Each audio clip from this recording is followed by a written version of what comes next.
লোকমা দুই লোকমা হাসে খোকন বারবার। খোকন বলে মা গো শোনো, মা বলে খাও রে শোনো।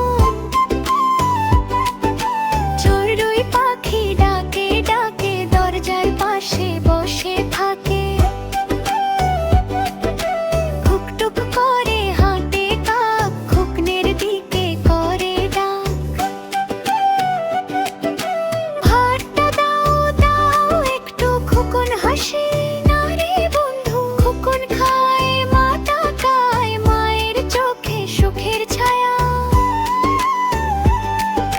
ভাত শেষ হলে গল্প শুরু, রূপকথার দেশে খোকন গুরু। চাঁদ মামা হাসে আকাশে, তারার মেলা চারপাশে। ঘুম পাড়ানি গানটি শোনো, ঘুমিয়ে পড় খোকন শোনো। খোকন খোকন ডাক পারে, স্বপ্ন ভরা